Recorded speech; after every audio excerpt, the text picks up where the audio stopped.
Mangochi, are you ready?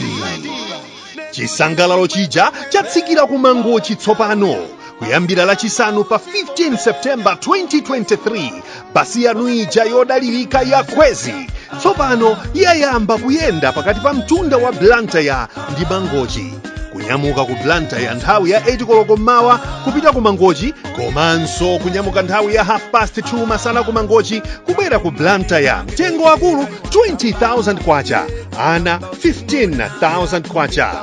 Return ticket akulu 35,000 kwacha ndipo ana 28,000 kwacha yokha basi. Osayiwala kutumiza katundu wanu pa Khwezy courier ku Mangochi kupita ku Blantyre, Lilongwe, Kasungu, Mzuzu ndipo katundu amakafika tsiku lomwero. Nambala yathu ndi 0886 780 Khwezy buses, miles of smiles to your destination.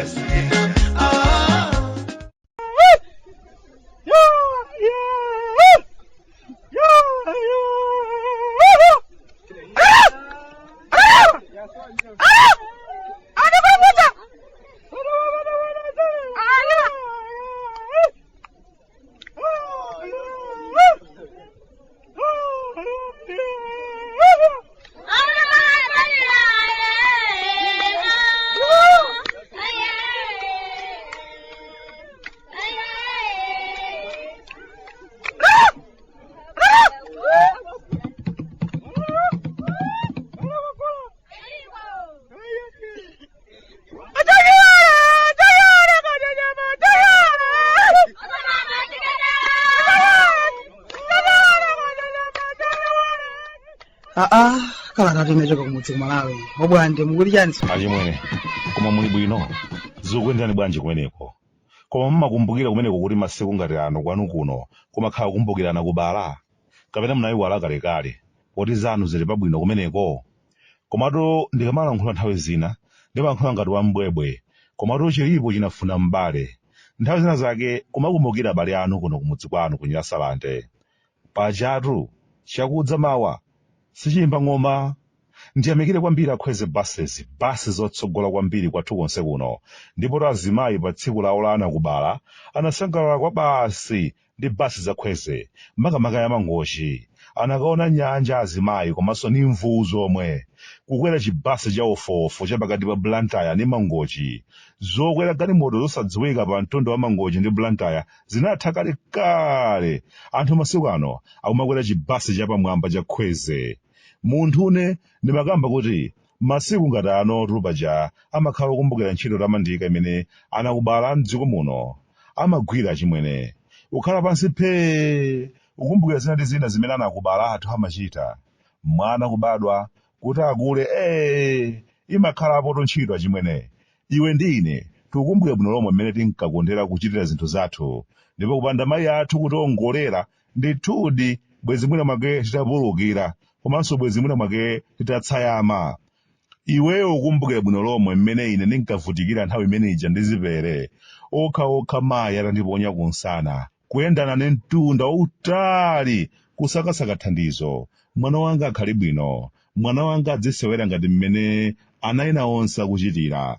Njira yonse akupemphera kwa chauta, ambuye mwana wangayo ndikufuna mumuchize, amene ndikufuna adzakhale dotolo, kapena mphunzitsi, mwinanso msilikali olowa polisi, ameneyo adzakhala oyendetsa ndege. Maloto amayi amenewo. Zidangovuta kuti ifeyono nthawi ina ake mwina chibwana chinatipangitsa kuti sukulu tiyisire Sunday 2, komanso ndithu malingaliro amakolo pa ife adali abwino. Chibwana chokha ndi chimene chidatilanda tsogolo labwino. Pena posewera basi timapezeka kuti mwina mwake tameza mabo, kapena mwina mwake tenita mbala yitsulo imene amalephera kupeza tulo mayi. Pokhapokha aonetsetse kuti chizudecho chachokamo nthupi. Iwe ndine paja tidali anyamata mphulupulu kwa basi.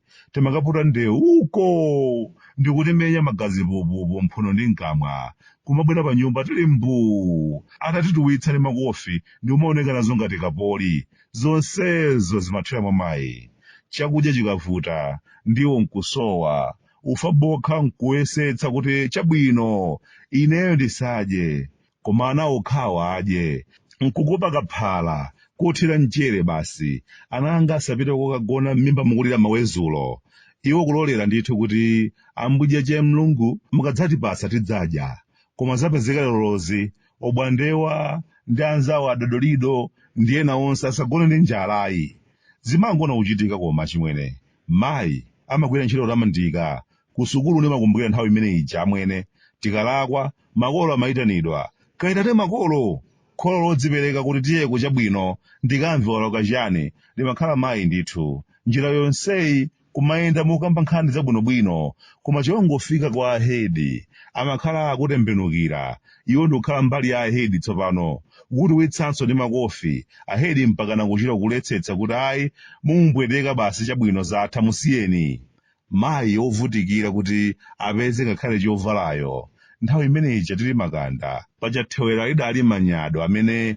ambiri sakanakwanitsa misozi ikutsika amalolera nsalu yawo yokha kuying'amba kangapo kupanga matewera mwana wanga ndisapite kumuveka pepala la shuga ngati thewera ayi nsaluyi ipite chabwino ina tidzagulabe mtsogolomo njifala yake kwathu kuno nthawi ngati timati phee kulingalira kuti yayi china ndi china koma Anakubala athu ambuye aziwadalitsa chimwene kupanda kulimba mtima sibwezi ambiri tili ndi moyo chonchi kumakwanitsa bwinobwino kukwera gaamoto osalira ngati imene timachitira ndimakumbukira nthawi ina ake inuyo achimwene adodolido munawachititsa manyazi mayi ndimakumbukira liwombo litakuvutani kwambiri mayi poopa mutu wanu uyamba kugawanika pawiri kenaka nkumaoneka ngati mayelo banzi awiri ali m'mbale mayi adayesetsa kupita nanu kwa sing'anga mariya wa mizimu unali mtunda utali ndithu koma mayi adayesetsa bwa pansi mpaka na ukafika paja akubwerera kuchoka kumeneko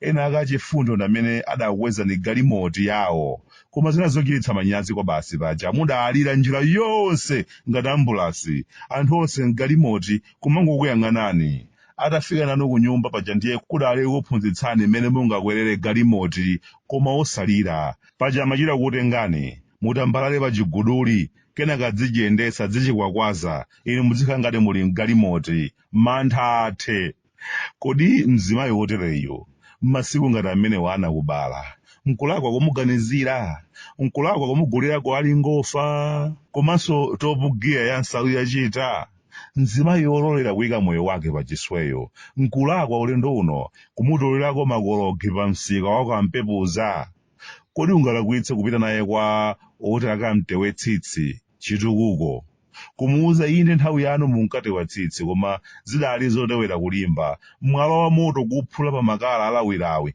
kenaka kuchita kuugwirira chisaza chonyowa mkono winawo wagwiritsitsa mwala zolimba ndipo kumayenda nawo kutewa tsitsi mmutu mmenemo winawo uli pa chipeso walitewa tsitsi lonse lagonera mbali imodzi ngati asilikali achilembwe pokaba mfuti kumandala kuti lero lino otereyo nkulakwa ukawauza anyamata kuti ndimafuna mayi angawa zotewa tsitsi ndi mwala apume lero ndimafuna pano mupange za makono ali phee koma mulitewe tsitsi lonse lidzimvera bwinobwino chipeso akamachoka mmenemo ndiye kuti zonse zitayenda akuchita kuoneka kantsikana amama Georgette ikuchita kuwakhala atamange alamba wa butterfly pa mimbapa sitonkeni zofira kuphaziku nsapato za pulastiki zolembedwa Georgina zili kuphazi nkhope yalayiphanika ndi ambishu baba kuapititsira mituka yosiyanasiyana sikulakwitsa munyengo ngati imeneyi ya mama kaya kuapezerako bufa ndi njala imeneyi kuti mwina mwake lipo lokha akhoza makafululako kuapititsira nthoki kaya kuapezera tsake adzikatsetsabe ngati kale kuapezera pologeti suga kuapezeranso uki bola ni njuki zisale zowapanikize koma ngwabwino kwa basi kuthupira munthu amene ndi wamkulu mwinanso ngati njukizo zingavute kwambiri loko ukiso wafikisa ngwabwino kwa basi mkamwa akaponyemo dzakhambe dzipume akapume kudya dzolakasa mkamwamo akapume ntapasya anaudyetsa nthawi yayitali akapumeko masamba othebikira chiluwe kapena dzipokolo dza maungo dzikanyanga dzikakhale kaye pa benchi limodzi ndi amwe andzidzimutsa akauzidwe ndi nthawi yanu amayi nyadirani pa ntchito mudagwira tukambatu za Anakubala nawonso atsikana athu osewera mpira wa miyendo atiyotsa manyazi uku sizachimwene zawozi mavuto kwa basi nthawi zambiri amakhala ali kukachaso ena sangasewere mpira asanakhowe katundu ndiye zochitikabe zake sikutibe zimakhala zotidabwitsa kwambiri. Life m'bale wanga, life ni nchoncho. Hape Mazasi Deee. Ata ine wanu kuno kumudzi ku Malawi abwande amafuta kunyasalande sunga mpenzi